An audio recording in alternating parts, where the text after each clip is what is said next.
Hey everyone, it's November, which means we get 5 new games with Prime Gaming, and let's get into it.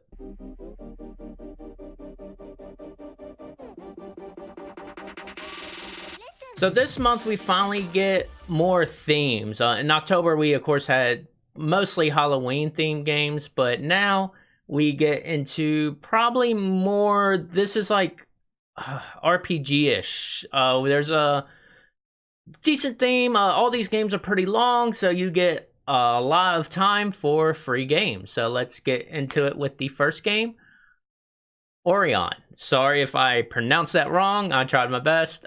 This came out in 2016, was 69 on Metacritic, and normally $15 with about 26 hours of gameplay you're looking at. And this is called an action RPG. So this game is based off of African mythology, which makes it very unique. I always heard of Roman and Greek mythology, but never heard of African mythology, so there was a lot of lessons in this game. And this whole game was just unique all around, just even starting with this. I never played a game like this before, and it was even odd with the languages, because you would have the option to choose French as the main language, which around here in the US, you rarely see that. The graphics are very odd, which I did not like at first, but they ended up growing on me. It was very weird. It was this 2D landscape running around, and it reminded me of a very old school style game, but it started working, and it was very odd. The story is that you're Enzo, a newly crowned king, that has his village attacked by his brother-in-law to take over the rule. The gameplay is RPG with a mix of 2D fighter. It was really weird in the battle scenes. It was based off of like anime fighting. So if you've seen Dragon Ball Z or any of those games, this had similar ideas, because you can turn into this second phase, which you have more powerful moves, and then you have an ultimate phase to do basically very Dragon Ball Z style moves, which made it interesting. It was very unique gameplay. The cutscenes, at the first, they sucked. They were like these images that zoomed in, and they were kind of boring. But then the cutscenes started showing the fights with the game engine, and I started enjoying them. This game was very weird just playing. Like, I felt like I was not going to get much out of it, and started going along with it. The fight scenes are very 80s, 90s style. The biggest complaint I had, minus the first impression, was there was just no voice acting. But the story and everything else held my attention, which I would recommend this as a download. People that would like this, the best example is look at Almost in Full Color. Keith would be probably the person I would pick. He plays a lot of Japanese RPGs and fighter games. This seems like a nice blend of the two, but it is light on the RPG side. The con here is, if you don't like these graphics as I'm showing you this review, I would give them a chance, but if you really don't see you could do that, that's probably going to be the reason you'll skip this game. Next up, we had Lethis. They gave a lot of games with a lot of hard pronunciation, so I'm hoping I pronounced it right. Couldn't find many people pronouncing that game, but overall, this came out in 2015 and got a Metacritic score of 65 and is about $10 normally. I don't really have a length here because this is a 2D city builder. If you ever played SimCity or any of those games, you really don't have a length. You have some campaign, but you can do a free roam as well. And this is your normal city builder, but in a fake world, I guess. This is more steampunk era and older. So you have that heavy industrial age steampunk style. And basically the setup here is you try to keep the citizens happy. There's no fighting. You have to kind of put up these roadblocks to transport water and food to the homes and keep your workers happy. You even have to create beer. So it's kind of cool, interesting. I thought that was a cool little twist, was like I had to make beer for people. So I had to get wheat and stock it and deliver it, and citizens weren't happy if they didn't have beer. It was funny. I didn't play much of this game just because once you play a little bit, I felt like on the city ones, you kind of know what's to expect the rest of the game. And this reminded me of a lot of a crossover SimCity and Age of Empires. I felt like I was in Age of Empires time, like industrial age, but there's no fighting, so I got that SimCity. And I would highly recommend this as a download. Like, the graphics are pretty good. I didn't talk much about them. But as you can tell, they were well thought out. And if you like city management and stuff, this was just a different twist, and I enjoyed it. The reasons not to download it is if you didn't like SimCity, missing that like Command & Conquer Age of Empires fighting mix in there, you're not going to like this one. Next up, we have Smoke and Sacrifice, which came out in 2018 and got a Metacritic score of 68 and is about $20 normally. And you're looking about 11 hours of a game in this adventure game. What this game immediately with the graphics and all reminded me of was Don't Starve. So you have a lot of elements of a survival game here, but this is story driven. It's not like you just have to live for a certain amount of days. You kind of have a story, so it's not heavy on the survival. Like, you still have to craft things and build, but it's more story driven, so you're kind of getting to these points and working things. And I found I always had an abundance of material, so I didn't feel like I was struggling like Don't Starve was like, oh, I need to find this one piece or I'm gonna die. But the story is very, very dark. Like, it starts off that you're a mother and you have to sacrifice your firstborn child for the Sun Tree. That's how the game starts, and it's very dark. I don't have any other explanation.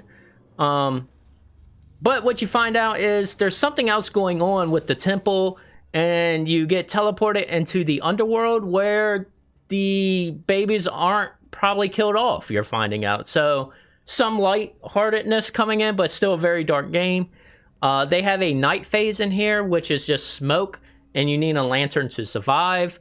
And generally, you need bugs, lightning bugs, and these like Venus flytrap plants to make a lantern, and they were everywhere in the swamp, so that was nice.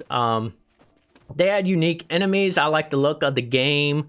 The pug bears that invaded the town at the beginning looked crazy, and the NPCs were interesting.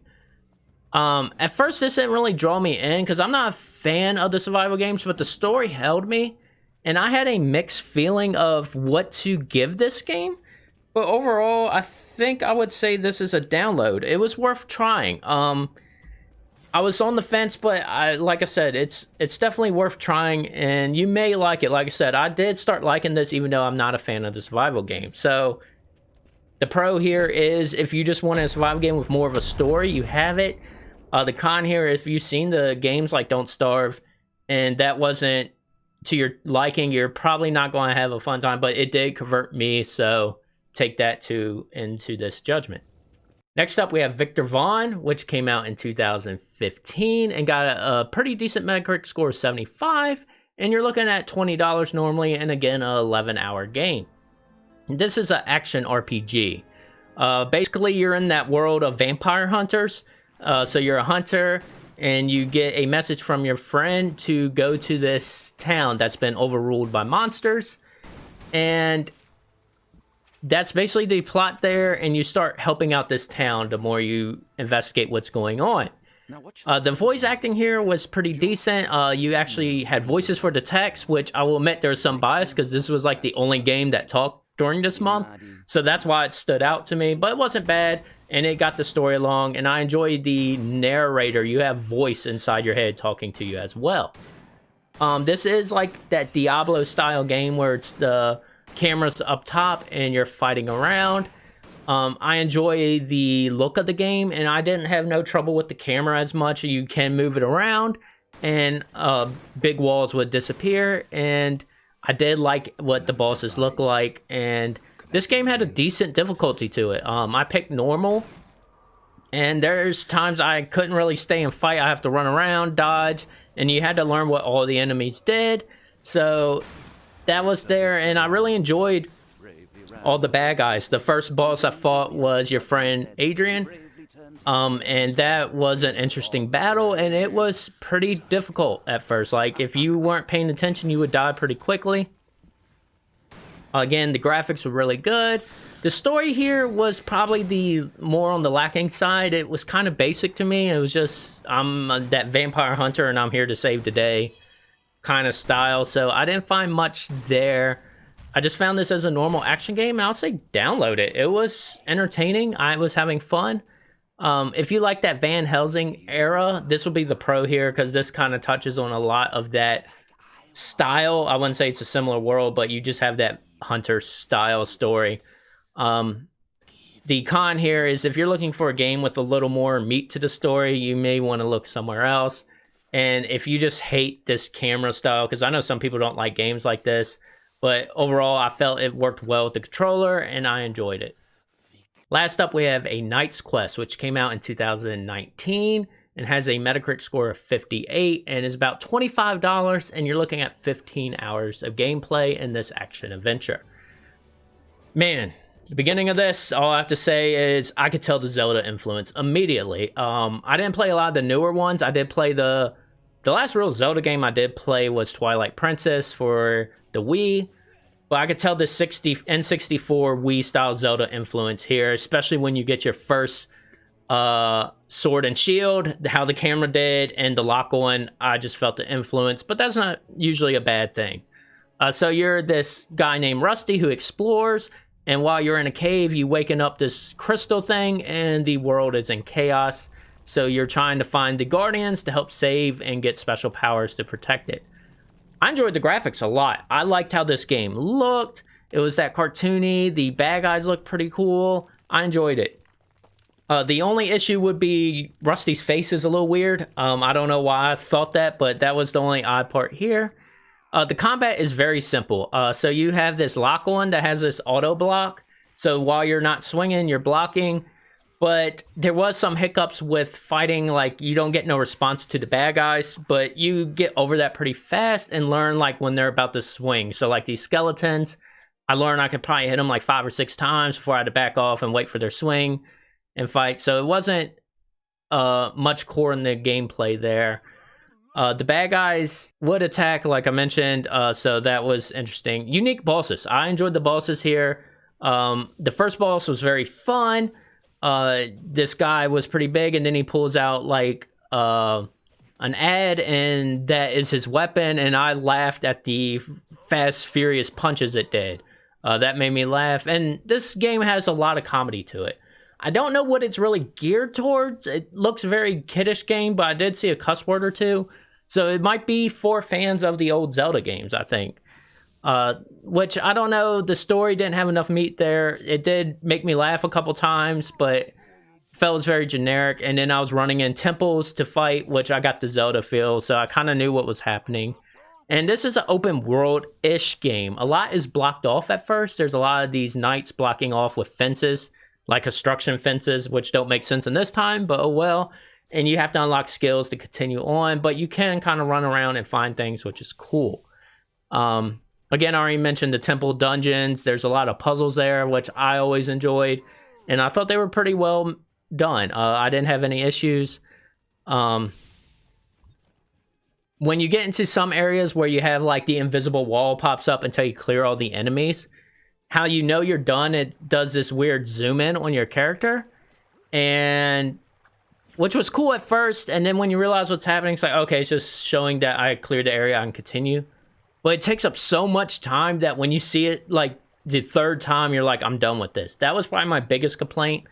This game isn't perfect, but I enjoyed it a lot. I was enjoying the time, and if you're a fan of the Zeldas, definitely say download it. It was a simple adventure game. It had the cartoony style. I was having fun. There wasn't a perfect game. Like I said, there was minor glitches, like minor issues. I wouldn't say glitches. Like jumping, I found weird at first, but I was having fun. The con here is if you didn't like the Zelda 64 games, you may not like this one either. So that's it. That's what we have for November. It was actually a pretty good set this time. A lot of games that were very unique. And then, like I said, it was very RPG action-based this month, which I kind of enjoyed. You do get a lot of time in these games for free, so that's always interesting too. But anyways, I hope you enjoyed them, and let me know in the comments if you played them or what you actually thought of the games as well. Thank you for your time. Peace.